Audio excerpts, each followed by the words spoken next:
പലപ്പോഴും പലരും പറഞ്ഞിട്ടുള്ളൊരു കാര്യമാണ് വീട്ടിലെ അമ്മായിയമ്മ മരുമകൾ പോരെന്ന് പറയുന്നത്. അത് വളരെ എന്താ പറയണ്ടേ, വിഷമവും പ്രയാസകരമായിട്ട് ഒരുപാട് കുടുംബത്തിൽ നടന്നുകൊണ്ടിരിക്കുന്ന ഒരു കാര്യമാണ്. പലപ്പോഴും നമ്മൾ അതിനെപ്പറ്റി ചിന്തിച്ചിട്ടുണ്ടോ എന്ന് വെച്ച് കഴിഞ്ഞാൽ അറിയില്ല. ചിലപ്പോൾ ആ ഒരു സിറ്റുവേഷനിൽ ഇരിക്കുന്ന ഓരോരുത്തരും അതിനെപ്പറ്റി ചിന്തിച്ചിട്ടുണ്ടാവും. ഇപ്പം അമ്മായിയമ്മ പോരെടുക്കുന്ന ഒരു വീട്ടിലാണെങ്കിൽ മരുമകളും ആയാലും അമ്മായിയമ്മ ആയാലും ഒത്തിരി ബുദ്ധിമുട്ടുകൾ അനുഭവിക്കുന്നുണ്ട്. ശരിക്കും നമ്മൾ ആ സിറ്റുവേഷനിൽ നിൽക്കുന്ന സമയത്ത്, ആ സിറ്റുവേഷനിൽ നിൽക്കുമ്പോൾ ഞാൻ ആ ഒരു സിറ്റുവേഷനിൽ നിൽക്കുകയാണെങ്കിൽ നമ്മൾ ഈ പണ്ടുള്ളവർ പറയില്ലേ, രണ്ട് കൈ കൂട്ടടിക്കുമ്പോഴാണ് എപ്പോഴും സൗണ്ട് ഉണ്ടാവുക എന്നുള്ളത്. ആ പറഞ്ഞതുപോലെ തന്നെ നമ്മൾക്ക് ഈ പറയുന്ന രണ്ട് വ്യക്തികളും രണ്ട് കുടുംബത്തിൽ വന്നാൽ നമുക്ക് നമ്മുടെ അമ്മ എന്തെങ്കിലും പറയുന്ന സമയത്ത് നമ്മൾ നമ്മുടെ അമ്മയെ എടുത്ത് നമുക്ക് ഷൗട്ട് ചെയ്യാം. ഷൗട്ട് ചെയ്യുമ്പോൾ ആ അമ്മ അത് ഏറ്റെടുക്കുന്നത് എൻ്റെ മകളുടെ ക്യാരക്ടർ എന്താണ്, എൻ്റെ മകൾ എങ്ങനെയൊക്കെ ചിന്തിക്കുമ്പോൾ അവൾ എങ്ങനെയൊക്കെ ആണ് ബിഹേവ് ചെയ്യുക എന്നുള്ള നല്ല ബോധ്യമുള്ളതുകൊണ്ട് നമ്മൾ ഷൗട്ട് ചെയ്യുമ്പോഴാലും എന്തായി കഴിഞ്ഞാലും ആ അമ്മയ്ക്ക് മനസ്സിലാക്കാൻ പറ്റും. അന്ന് നമ്മൾ ഒരു പുതിയൊരു വീട്ടിലേക്ക് എത്തി പുതിയൊരു അമ്മയെടുത്ത് അല്ലെങ്കിൽ പുതിയൊരു ആളെടുത്ത് ഈ ഒരു രീതിയിൽ നമ്മൾ ബിഹേവ് ചെയ്യുന്ന സമയത്ത് അവർക്ക് ഒരിക്കലും അത് ആക്സെപ്റ്റ് ചെയ്യാൻ പറ്റില്ല. അതേപോലെ തന്നെ തിരിച്ച് അവരുടെ മോളെ സ്നേഹിച്ചിരിക്കുന്ന പോലെ, മോളെ മനസ്സിലാക്കിയ പോലെ ഒരിക്കലും കയറി വന്ന മകളെ വിശ്വസിക്കണമെന്നില്ല, അല്ലെങ്കിൽ അങ്ങനെയും സ്നേഹിക്കണമെന്നില്ല. നമുക്ക് രണ്ടുപേരുടെ ക്യാരക്ടറിനെ ഒരിക്കലും മാറ്റാൻ പറ്റില്ല, അല്ലെങ്കിൽ അവരുടെ ക്യാരക്ടർ നമുക്ക് ഒരിക്കലും ചേഞ്ച് ചെയ്യാൻ പറ്റില്ല. മനുഷ്യൻ്റെ ഉള്ളിലുള്ളതാണ് അവരുടെ ക്യാരക്ടർ.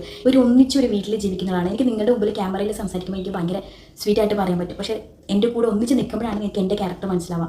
ഒന്നിച്ച് നിൽക്കുന്ന ആൾക്കാരാണെങ്കിൽ അവർക്ക് ഒരിക്കലും എങ്ങനെയാണ് ഈ രീതിയിൽ പോളിഷ് ചെയ്തിട്ട് ജീവിക്കാൻ പറ്റില്ല. അവർ ഓട്ടോമാറ്റിക്കലി അവർ റിയൽ ആവും, അവരുടെ ക്യാരക്ടേഴ്സ് ആവും. ചിലപ്പം അമ്മ റൂഡായിരിക്കാം, ഇങ്ങനെയായിരിക്കും ബിഹേവ് ചെയ്യുക, കാരണം അത് എൻ്റെതല്ല, അല്ലെങ്കിൽ എൻ്റെ മോനെ എന്നിൽ നിന്ന് കൊണ്ടുപോകുന്ന ഒരാൾ, ഇങ്ങനെയൊക്കെ എങ്ങനെ വേണമെങ്കിലും ചിന്തിക്കാം, ഏത് തരത്തിലും ചിന്തിക്കാം. അപ്പോൾ അങ്ങനെ ചിന്തിക്കുന്നിടത്ത് ഒരിക്കലും ആ ഒരു സ്നേഹത്തോടൊരു ബിഹേവിയർ ഒരിക്കലും പ്രതീക്ഷിക്കേണ്ട. അങ്ങനെ ലൈഫ് മുന്നോട്ട് പോയിക്കൊണ്ടിരിക്കുന്ന ഒത്തിരി അമ്മമാരുണ്ട്, സ്വന്തം മക്കളെ പോലെ തന്നെ സ്നേഹിക്കുന്ന ഒത്തിരി അമ്മമാരുണ്ട്.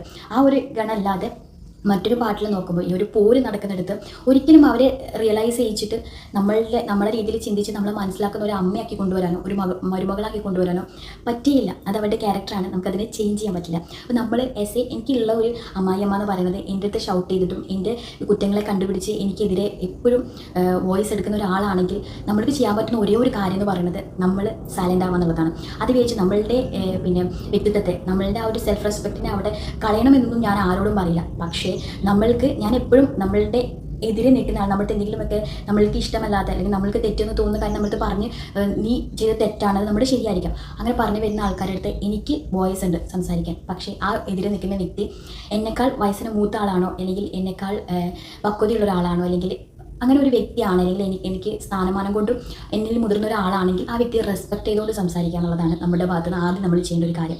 നമ്മുടെ അമ്മായിയമ്മ നമ്മൾ എന്ത് പറയുകയാണെങ്കിലും നമ്മൾ ആ വ്യക്തിയെ റെസ്പെക്ട് ചെയ്തുകൊണ്ട് നമ്മുടെ ഭാഗത്തെ ശരി പറയുക തന്നെ വേണം, വേണ്ടാന്ന് പറയണില്ല, പക്ഷേ റെസ്പെക്ട് അത് മസ്റ്റായിട്ട് ചെയ്യാം. അപ്പം അവർ തിരുത്താൻ നമുക്ക് പറ്റില്ല. അപ്പം നമുക്ക് പറയുന്ന കാര്യങ്ങൾ പറയാം, സൈലൻ്റ് ആയിട്ട് പോവാം. പിന്നീട് നമ്മൾ പറഞ്ഞു കഴിയുമ്പോൾ അവരുടെ ഭാഗത്ത് നിന്ന് വരുന്ന റിയാക്ഷൻ എന്ന് പറയുന്നത് വളരെ പൊട്ടിത്തെറിച്ചതായിരിക്കാം, അതെനിക്കറിയാം. അപ്പോൾ പൊട്ടിത്തെറിഞ്ഞൊരു സിറ്റുവേഷൻ ആണെങ്കിൽ പോലും നമ്മൾ പറയേണ്ട കാര്യം നമ്മൾ പറഞ്ഞു കഴിഞ്ഞു. പിന്നെ അങ്ങോട്ട് വഴക്കുകൾ, എന്തെങ്കിലുമൊക്കെ വേണ്ടാത്ത വേർഡ്സുകൾ പറഞ്ഞിട്ടോ അല്ലെങ്കിൽ എന്തെങ്കിലുമൊക്കെ സിറ്റുവേഷൻസ് പറഞ്ഞിട്ടോ അങ്ങനെയാണ് ഇങ്ങനെയാണെന്ന് പറഞ്ഞാൽ അങ്ങോട്ടും ഇങ്ങോട്ടും ആർഗ്യൂ ചെയ്തിട്ട് കാര്യമില്ല. കാരണം ആരെയും നമുക്ക് ആരെയും തിരുത്താൻ പറ്റില്ല. അപ്പോൾ നമ്മൾക്ക് പറയാനുള്ള കാര്യം നമുക്ക് പറയാം, ഞാനിത് ചെയ്തിട്ടില്ല അല്ലെങ്കിൽ ഞാനിത് പറഞ്ഞിട്ടില്ല എന്നുള്ള നമ്മുടെ സത്യാവസ്ഥ നമുക്ക് പറയാം. അത് റെസ്പെക്റ്റോടുകൂടെ പറയാം, നിർത്താം. തിരിച്ച് മരുമകളാണ് ഇങ്ങനെ ബിഹേവ് ചെയ്യുന്നെങ്കിൽ അമ്മായിയമ്മയുടെ ഭാഗത്തുനിന്നും അങ്ങനെ തന്നെ ഉണ്ടാവുന്നതാണ് നല്ലത്.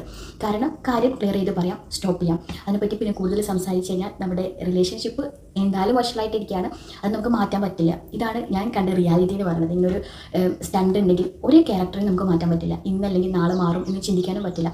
പക്ഷേ നമുക്ക് നമ്മുടേതായ ഒരു സ്പേസ് ക്രിയേറ്റ് ചെയ്യുക, നമ്മുടെ കാര്യങ്ങൾ പറയാം, മാറാം അവിടെ. അപ്പോൾ നമ്മൾ ഓട്ടോമാറ്റിക്കലി നമ്മളിങ്ങനെ മാറിക്കൊണ്ടേയിരിക്കും. നമ്മൾ ഒരിക്കലും അതിനെ കൂടുതൽ വഷളാക്കാൻ അല്ലെങ്കിൽ സംസാരിക്കാൻ നിൽക്കുന്നില്ലെങ്കിൽ നമ്മളടുത്ത് വരുന്ന ആ ഒരു സ്നേഹം അല്ലെങ്കിൽ സ്നേഹം കൂടുതലൊക്കെ വരുമെന്നൊന്നും പറയുന്നില്ല. പക്ഷേ നമ്മളടുത്തും ഇതേപോലെ റിയാക്ട്, ഞാൻ അവിടുത്തെ പോയിട്ട് ഇനിയിപ്പോൾ എന്ത് ചൊറിഞ്ഞിട്ടും കാര്യമില്ല, അല്ലെങ്കിൽ ഞാൻ എന്ത് പറഞ്ഞിട്ടും അല്ലെങ്കിൽ എന്തിനും കാര്യമില്ല, ഇത്ര മാത്രമേ അവളിൽ നിന്ന് പ്രതീക്ഷിക്കേണ്ടൂ, അവളിങ്ങനെ മാത്രമേ റിയാക്ട് ചെയ്യുള്ളൂ എന്ന് മനസ്സിലാക്കി കഴിഞ്ഞാൽ ആ ഒരു പൊട്ടിത്തെറി അത് നമ്മുടെ ഹസ്ബൻഡിലേക്ക് എത്തുക അല്ലെങ്കിൽ വീട്ടുകാരിലേക്ക് എത്തുക, അങ്ങനെയുള്ള കാര്യങ്ങളൊക്കെ കുറഞ്ഞു കിട്ടും. നമ്മൾ ചെയ്യാവുന്ന ഒരേ ഒരു കാര്യം സ്നേഹിക്കുക. അതേപോലെ തന്നെ നമ്മൾക്ക് ഒന്നും സഹിച്ചിരിക്കണം എന്ന് ഞാൻ ആരോടും പറയില്ല. നമ്മൾ റിയാക്ട് ചെയ്യാം, റെസ്പെക്ട് ചെയ്തുകൊണ്ട് നമുക്ക് പറയാനുള്ള നമ്മളുടെ സത്യങ്ങളെ അവിടെ പറഞ്ഞ് സ്റ്റോപ്പ് ചെയ്യാം. പിന്നീട് അവരുടെ ഭാഗത്ത് നിന്ന് എന്തുണ്ടായി കഴിഞ്ഞാലും റിയാക്ട് ചെയ്യാതിരിക്കാം.